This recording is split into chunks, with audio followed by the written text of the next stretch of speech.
Join us as we explore career options and opportunities in the film and creative industry. Welcome to Real Talk.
Join us as we explore career opportunities and options in the film and creative industry. Welcome to Real Talk.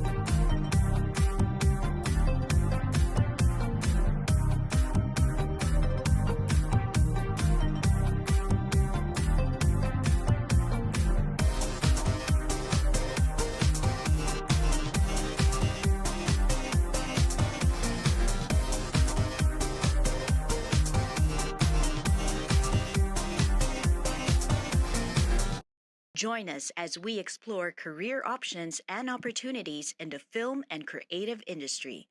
Welcome to Real Talk.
Join us as we explore career opportunities and options in the film and creative industry. Welcome to Real Talk.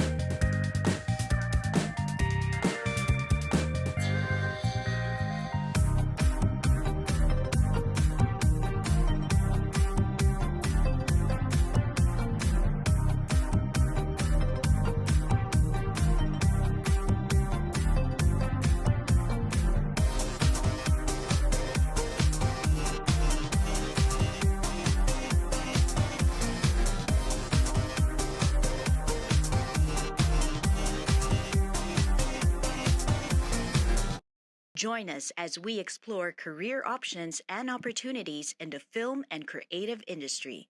Welcome to Real Talk.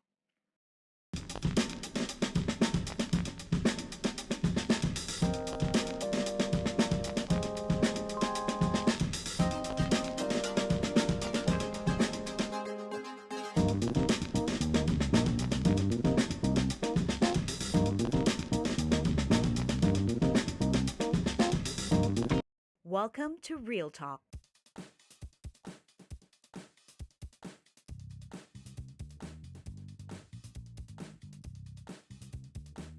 Thank you guys for tuning in. If there's anyone tuning in, this is our second episode for Real Talk, and today we are going to be talking to a few of the young filmmakers in the industry, and we will be basically asking the question, what's next?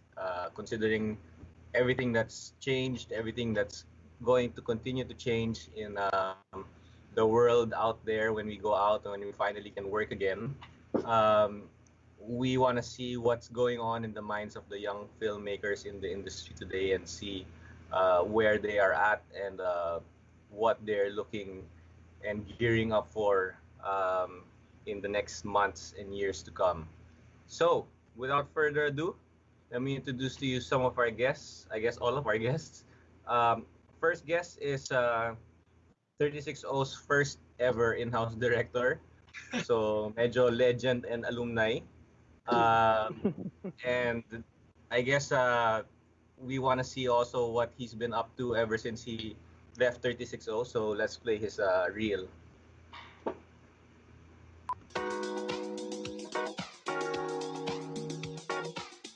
You've got a hollow soul, I feel the love is missing. The color in your eyes is something I've been wishing. With a burden on my back, holding on to what we had. So now I'm dancing to you.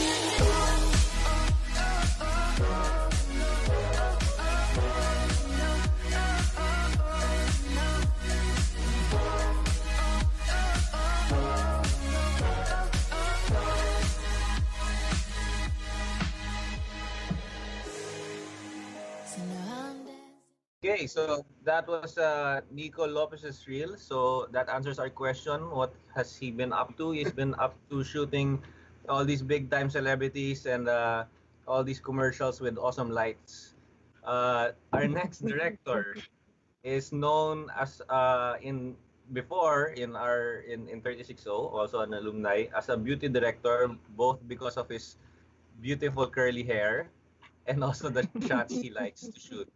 So let's check out some of his work. Let's see if he's been still shooting all these beauty spots.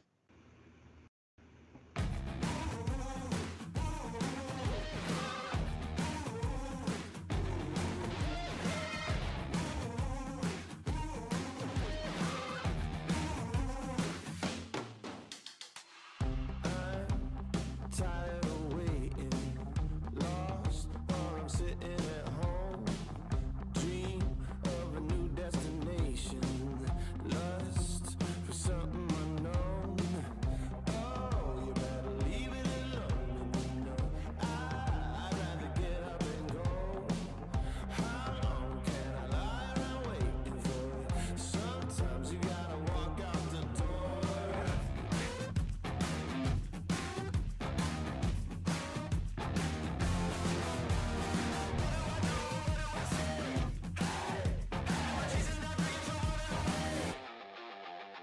No limits, no ceiling, no ground. No pressure gonna hold me down. No stopping till I break every rule. No limits to what I can do. Nowhere is too far away. No border. All right, so definitely nice, beautiful shots still, as beautiful as his curly hair, which you will see later. That's Paulo Ruiz. And our next cinematographer, sometimes he directs as well. Shem Hampak. Let's check out some of his works.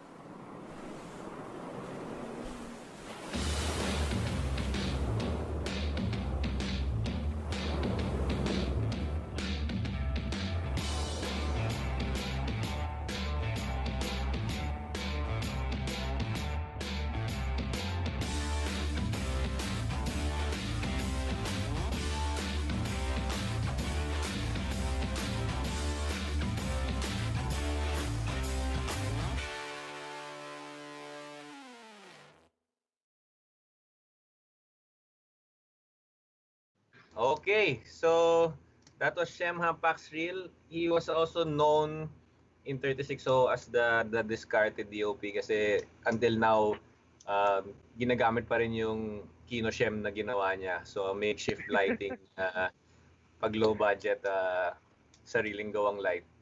So let's bring them all out and see what they all look like.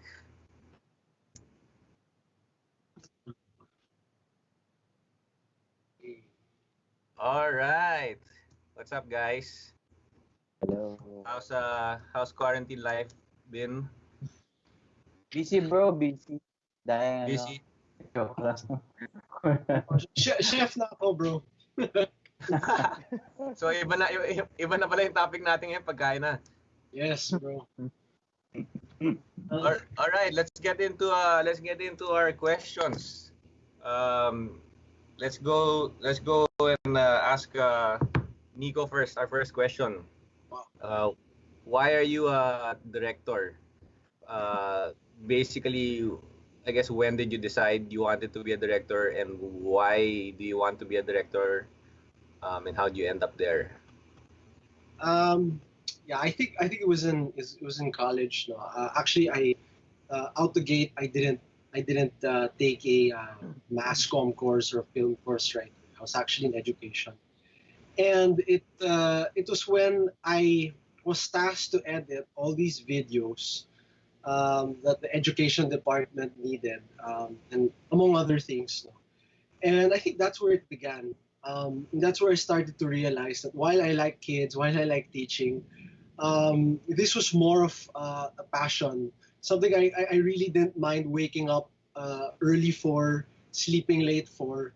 And then eventually someone told me, you know what, I think this is where you're meant to be. And so I thought about it, I switched course, and then from there, I just fell in love with moving images. I fell in love with holding the camera, and really, I guess through oral and oral instruction, kind of figured out that I like directing, that I like creating visuals, and then maybe also I like bossing around people. I don't know. That's a joke, but I think that's part of it. That's part of it, though. But I think it's also being director. What I love the most is the collaboration, because you're not alone. You're not alone. So yeah, I in a nutshell, that's how it started for me, and that's why I like directing. That's why I'm a director. Just late bloomer pala, late bloomer. Oh, late Pao. bloomer pa. Pao, why are you a director, and how do you end up here? Gusto ko talaga kasi maging artista dati. As in, I really wanted to become... De, joke lang. De, I started out as a photographer. So I did a lot of glossies. Yan, kami ni Shem, magkasama kami sa mga photo shoots usually. So we did a lot of magazines, and I guess that's where my beauty background came from, no? And then I moved to Australia to, further try to engage to photography in Australia. And then it kind of did not work out. I ran out of money, and then I moved back to the Philippines. And then all my contacts now from the different print, publications, wala na, umalis na. And then all my friends naman from the ad agencies, they don't have, mga print requirements, not a lot. So what they have would be mga video requirements, mga ganyan. And then that's when I tried to dabble on the video production side of images. Tapos syempre, ang dami ko rin mga kaibigan na sa banda, ganyan. And then they wanted to do music videos. Yeah, like I started with Tower of Doom, mga tower sessions. And then from my model friends, they wanted to do like mga beauty fashion video na kasi nagsimula pa lang dun yung mga fashion videos before. So they kind of want to collaborate with me. And then yun, I approached si Miss Patty Laurel, if TSO was actually looking for a guy also na I could probably work with TSO. And then yun, that's how generally dun ako nagsimula parang when TSO had me on board, and then when I was doing a lot of music videos on the side, na-realize ko parang okay din to ah. Aside from pagiging artista, okay din pala maging maging director. Parang ganun. Second career na lang. Yeah. Ayos. Shem, so ikaw, bakit ka naging director or DOP?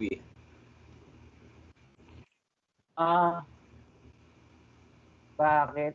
Feeling ko hindi ko rin alam kung paano ako napunta sa path na director or DOP. Pero nag-start siya nung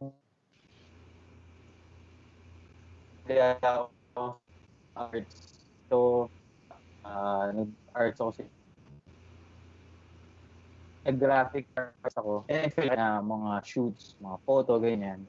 Tapos isang beses niyaya niya ako mag-edit or something. So, yun nga, yung pumasok ako sa TSO, nag-aaral ako mag-edit by myself. Tapos nag-apply ako sa TSO to be one of the editors. Tapos yun, nakuha naman. Doon ako naging interested sa industry na, ganito pala. Tsaka medyo na-curious ako kung paano nila ginagawa yung film in general. Paano sila gumagawa ng isang video in general. So, yun. Out of curiosity, feeling ko, dito ako napad. Ayos. So, ituloy mo na rin. What's it been like? I guess the last 2 years being in the industry, the good, the bad, the ugly, the funny, the frustrating. Ano yung experience mo sa now that you're in the industry?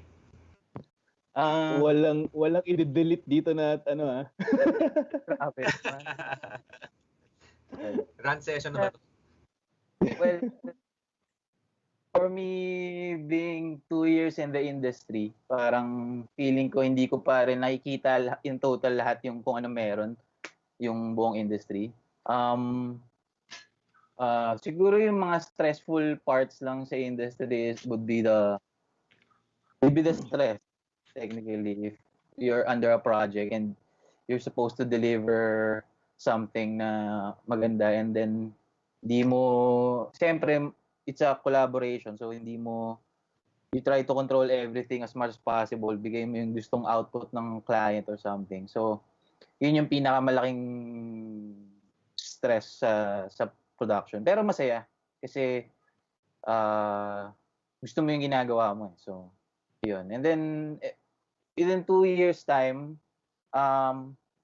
marami akong nakilalang mga directors, mga DOP rin, na willing, na marami akong natutunan.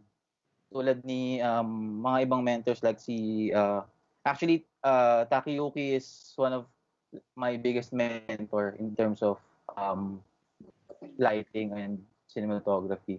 So, yun yung mga taong, si Zach din, minsan cam operator ako sa kanya. So, ang dami ko natututunan sa mga tao. Yeah. So, actually, ang sa industry, ano lang, masaya kasi gusto mo yung ginagawa mo. Tsaka, hindi siya parang work sa'yo kung talagang kasama mo, mga kakilala mo, kaibigan, ganyan. So, masaya siya gawin. Maliban sa stress. So, in total, yun. Maganda. Sino pinaka-stressful na director mo, pare? Joke lang. Si ano daw? Si Bleep. Walang Bleep dito. Wala. Ask is. Lahat naman ng mga directors na nakatrabaho, may kanya-kanyang way of approaching a project. So, and nagko-collab. Safe pa yung mga sagot. Safe yung sagot. Kala ko sabihin mo, mga directors ba iba't ibang sayad eh. Mamaya, pag nakaintro na konti.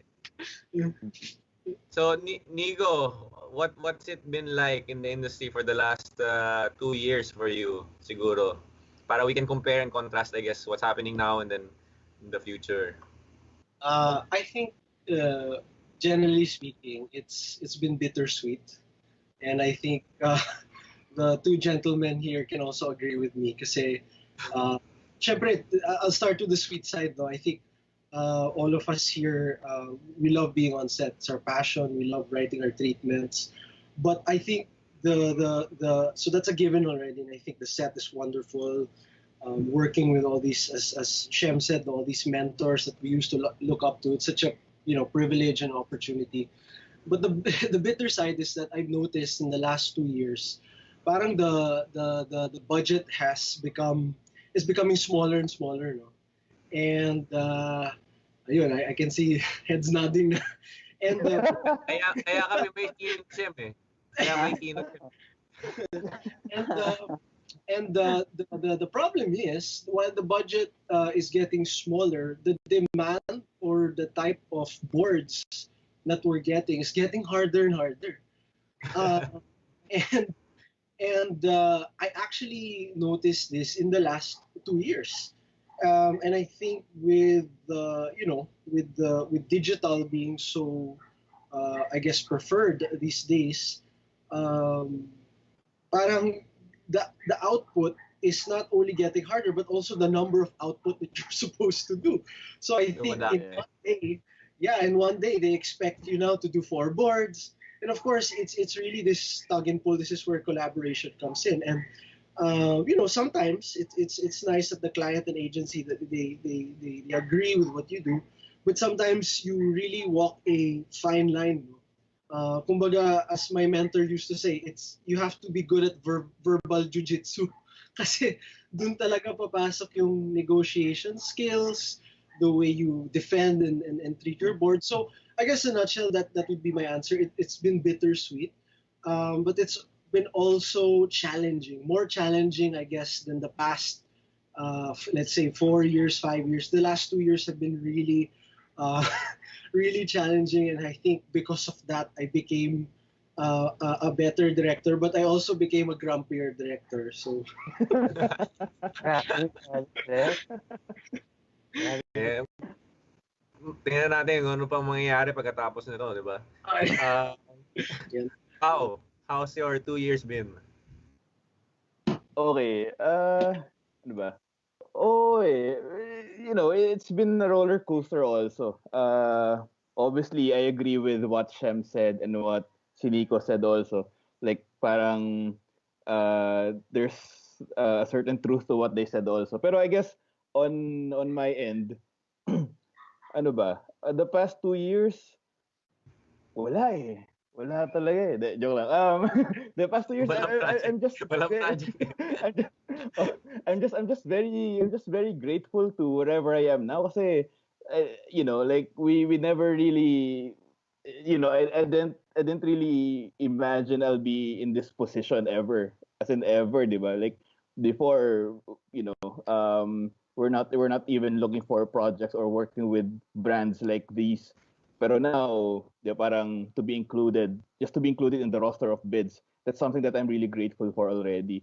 Also, the mentors are always there naman. I'm very blessed to be around people na would mentor me any moment of the day. Like they're just a text away. Directors or cinematographers, they're always there to guide me. Even producers. So parang, wala akong mareklamo eh. Kumbaga, the stress of work would always be there. Syempre, the stress of delivering good output with the challenge of low budgets would always be there. Pero parang at the end of the day, I'm just really happy na we can get to do what we're doing now eh. Kasi parang, I'm sure Shem and Nico would also agree with me na there's a lot of people who would want to be in our position today. Di ba? Na parang there's a lot of young guns there who's actually good, who's actually you know, I guess maybe better than us, who wants to be who wants to be in the industry, pero they can't really be in it. Pero kami, we're right smack in the middle of it already. So parang, I'm just really grateful every day now we're here. So I guess to sum it all up, the past 2 years, it's been a roller coaster ride. Pero at the end of the day, I'm just really happy and just very grateful that we're still around. And I thank you. Ayos. So in summary, it's you like the camaraderie, you like the people you work with, Yeah.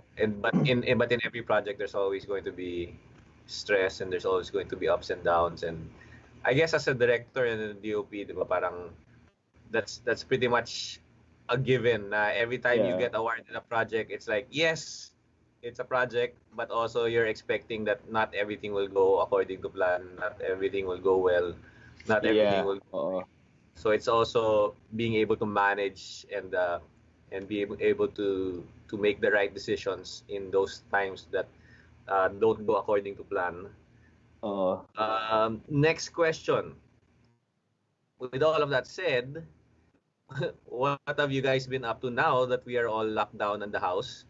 Are you guys thinking of new ideas? Are you guys raring to shoot? Are you guys planning your next steps or what a project or directing may look like and how differently it might be? What's going on in your head? I mean, what's going on in your thinking as you think about your career now that you're stuck at home with a lot of time to think? Let's start with Shem. Oh, ah, Recitation na to, bro. una tol, hindi ako nag-raise ng hand, tinawag ako. I was Wala, avoiding eye contact nga eh. walang ano eh, walang ligtas eh. Tatlo lang kayong tatanungin ko eh. Hindi ka pwede alphabetical, pare. Sige. So, during the quarantine period, may mga projects naman. So, meron akong ginawang isang directing job na actually tapos na. And ngayon, may mga few bids naman na meron for June if ever makabalik tayo sa trabaho. Pero for now, kung ano meron sa utak ko, iniisip, actually ngayon, nanonood lang ako ng mga master class about writing. So, gusto ko matuto siguro magsulat. And eventually, at saka nanonood ako ng maraming movies. Minsan nagtatanong ako sa mga Anong movies, bro? probinsyano, ganyan. Ay, Hindi, you live with Eileen pala, so okay lang, hindi ka lockdown masyado. Sorry, cut that, bleep that. So, minsan nagre-research ako mga old movies, ganyan. So, gusto ko lang din ma-explore kung paano yung transition film to digital, yung mga ganong detalye, kung paano nila iniilawan, ganyan. Nanonood din ako ng mga talks ng mga ibang cinematographers sa abroad para may matutunan. So, as much as possible, gusto kong maraming matutunan within this period para lang maging makabuluhan yung quarantine. Sige, sana by the end of the lockdown, meron ka ng version 2 ng Kino Shem mo. Bili kami ha. Pwede. Migo, what have you been up to? Actually, very similar kay Shem. No, I think just taking this time to brush up on yung mga writing skills kasi I think as a director you'll always use that, diba? And I think all four of us here can agree na we love Vimeo eh. Yan yung home natin. Yeah. Yeah. Kung kailangan natin Yung sige, Vimeo na lang. YouTube for vlogs yun. Kailangan mo ng recipe. Ganyan, YouTube. For the artists. Diba? So, if Netflix is also an option, kasi tapos ko na lahat eh. So, but yeah, I mean, very much like Shem, really brushing up on the skills. I think really more on writing because I think that's where I'm weak at there. I really need improvement there. So yun, just practicing and really looking at how I can improve writing treatments, ganun, my words, And eventually down the line, I want to be able to produce my own short film, ganyan. Pero I guess that's it. And then, cooking, ano pa ba? I'm jogging, playing with, yun lang naman. Padala na lang ng pagkain, ha? Oh, puro Korean lang yung mga niluluto ko eh. So master na ako ng jajamyong, yung mga ganun. Kasabay ba ng K-drama yan? Yan. Sigurado. Na-expose na ako. Next, si Pao naman. Si Direk Pao naman. So si Shem tsaka si Nico are making sure they're trying to learn and get better. Ikaw ba, Pao, ganun ka rin ba or perfect ka na? No. Like them, I'm on master class also. Pero kay Steph Curry, because I wanted to improve on my jump shot. and syempre yung acting ni Natalie Portman, I wanna Artista pa rin pala, no? Pero seryoso. I'm trying to brush up on actually totoo no? Parang if you're in this industry, parang you kind of want to brush up on your writing skills also. Kaya parang if you notice, I released parang two videos on Facebook na nag-practice lang ako. I shot something, I wrote something. Parang gumagana yung utak mo ngayon. Now that it's, you're just home and you're not really working. So I do a lot of mga copies, ganyan, mga manifestos, and I try to produce them on my own or collaborate with other, cinematographers also and just release them. So, syempre, walang clients, walang brands, no nothing. So parang ganun lang. It's a good exercise lang to keep your creative juice flowing. And then aside from that, I'm just really spending a lot of time with my family and my dogs, and it's been nice kasi alam ko tayong apat, when we get really busy, di ba? We're rarely at home, we're stuck in traffic. When we're home, we just go straight to our bedroom and then write our treatment again kasi may bid na naman, di ba? So parang wala na, no time to talk to people. Pero now, parang wala, I'm doing nothing but, spend time with the parents, and naging close kami sobra ngayong 2 months na to. Galing. Masaya rin. Hindi ka pa naman sinisipa. A lot of times. Pero okay pa. Salag-salag muna. Sige, so si Pao na lang din para hindi magreklamo si Shem na siya lagi yung una. What do you think is waiting for you on the other side of this lockdown in terms of, I guess, how projects will change? Syempre, there's all these restrictions of maybe no mass gatherings until end of this year or next year, or trying to make sure all the staff and all the crew are safe and protected. And then all of these requirements that are coming in are also changing. What do you think that's going to look like? How do you think it's going to be different for you after this lockdown and moving forward? Right. So ngayon kasi 'di ba nasa sort of transition stage pa tayo, and we were part of that meeting like a few days ago, me and Nick. We talked with our mentors. Tapos parang they're talking about how we can move forward as directors given that there's no vaccine yet, or parang syempre delikado ba to be out there, and a lot of directors parang I guess will decide if they're gonna be shooting / taking on the project or not, kasi if they take on the project, it means they will put the other people or their staff at risk. Pero it's understandable that other people need to work, di ba? So not a lot of people are privileged enough to choose not to work. So ngayon, given that, we have to come up with a list of protocols na to make sure that everyone's protected and everyone's minimal in terms of exposure to the virus. But given that also, I guess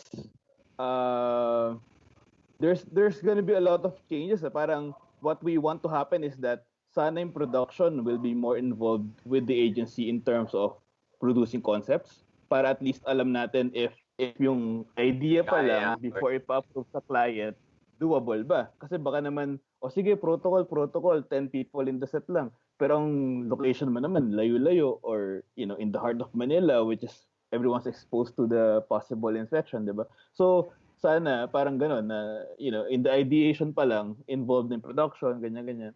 And then, another thing that I think will happen is, like what Sid Madrasa's been doing lately, he's been shooting remotely.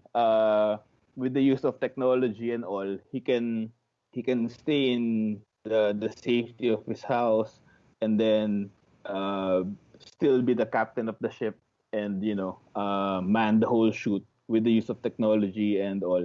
So I guess that's a good ano rin, way, or that's a good avenue that we can probably take moving forward.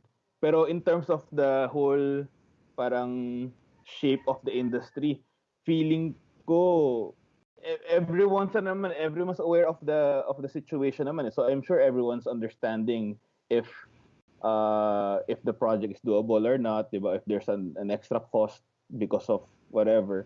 So hindi naman to parang surprise sa kanila, eh. So ayun, Sana. yun lang. So Nico, how do you imagine the world in your industry to look like after the lockdown lifts and then moving forward after that? Yeah, I think to add to what Pao was saying, I think it's really additional problem solving. At the same time, it's figuring out how to reinvent the wheel because, like now, I actually have one or two projects that got stopped, delayed, and then now we're trying to figure out how to, I guess push through with this project, but without the one sacrificing quality. So I think it's like now based on that experience I had a few days ago. We had like a regroup, and we're finding it, I guess, challenging to present it to a few clients. Na parang okay, this is the current landscape now.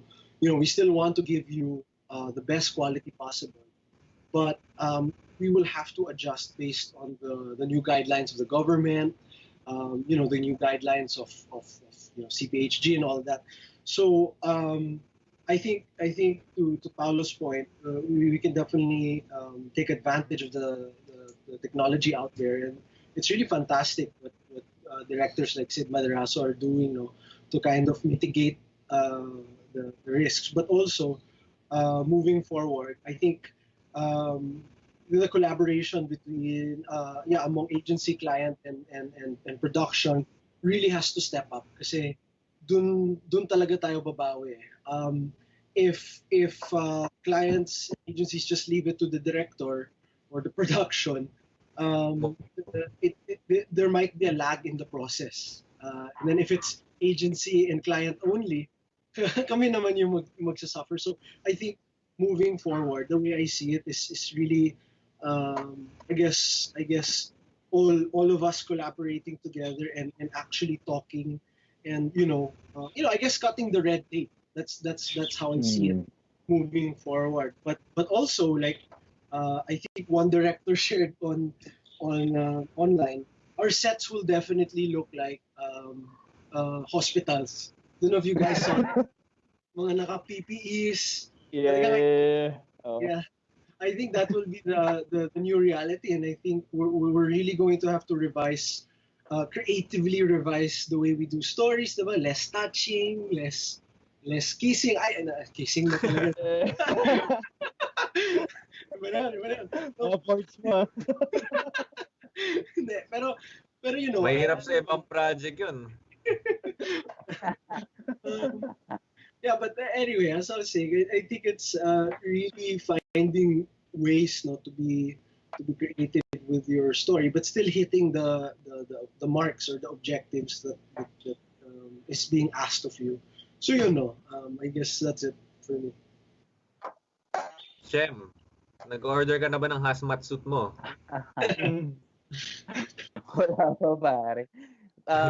Dun sa question, feeling ko, agree naman with Pao and Nick. So, I mean, eventually, pare, will get by, 'di ba?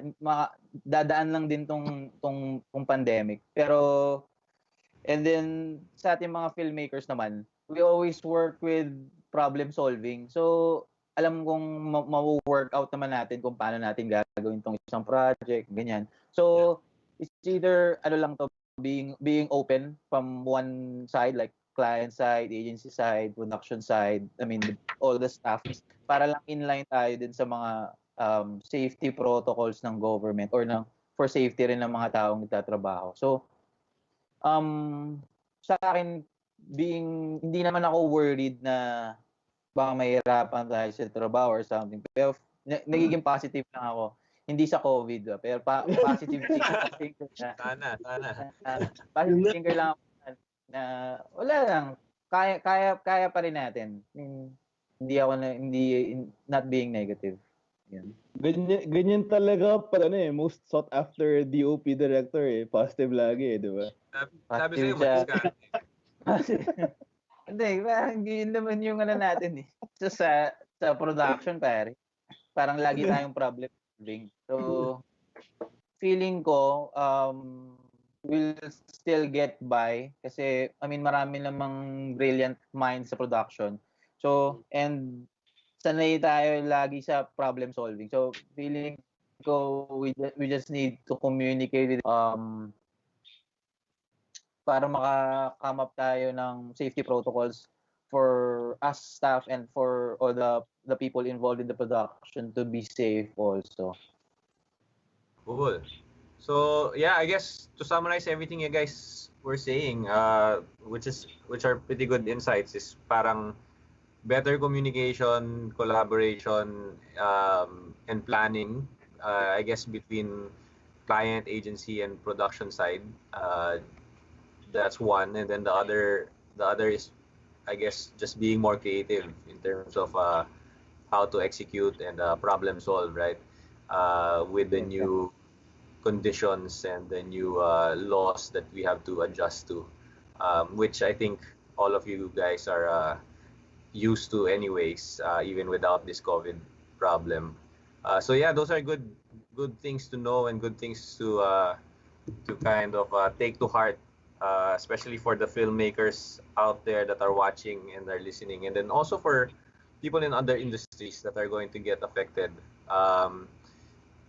There's always another solution or another way to go about things, and we just have to be creative and have to find those things, right?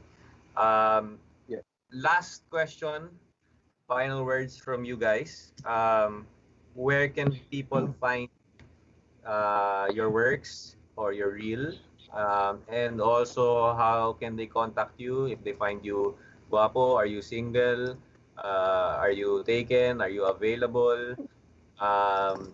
Social media pages, social media accounts. Let us know. So, Shem, mauna ka na. I'm everywhere. Joke. So, so how where can you find me? So, ano lang, Facebook, In my Instagram. house. In my house, hanging out.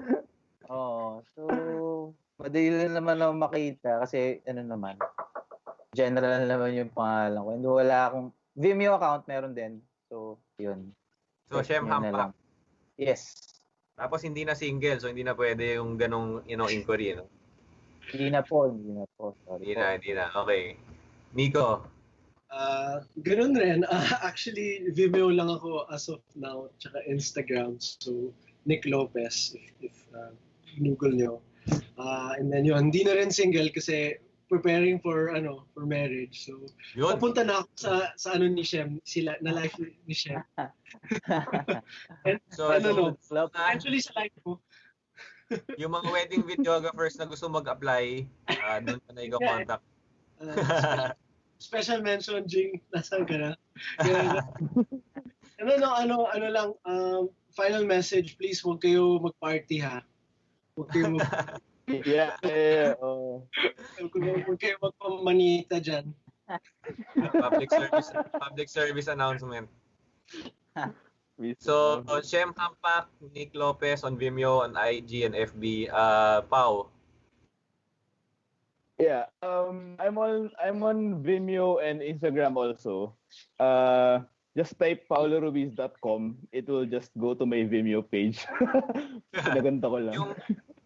yung ano mo, yung Friendster mo, yung Friendster mo, tsaka multiply account. Yeah, just leave mga testy and sa Instagram naman it's just at Paulo Ruiz. So that's pretty much it. Tapos yun lang. Ayos. Thanks for your time, guys. Maraming Salamat salamat. din. Alam ko marami kayong pupuntahan. The truth is, for the past 2 months, si Patrick has been keeping me really busy. I've been spending a lot of money on Patrick's. Ano yan? Secret yan, secret. Yung secret Yeah. secret society. Yeah. Kwento ko sa inyo mamaya. Ang laki ng gastos. Alright, see you guys. And for everyone watching, thanks for tuning in. And maybe next time if we do a part 2 with these 3 guys, malakas na loob namin mag-live na pwede na mag-comment and mag-react sa comments nyo. Pero tingnan muna namin kung confident na kami for that. So till next episode, thanks guys. See you. Thanks.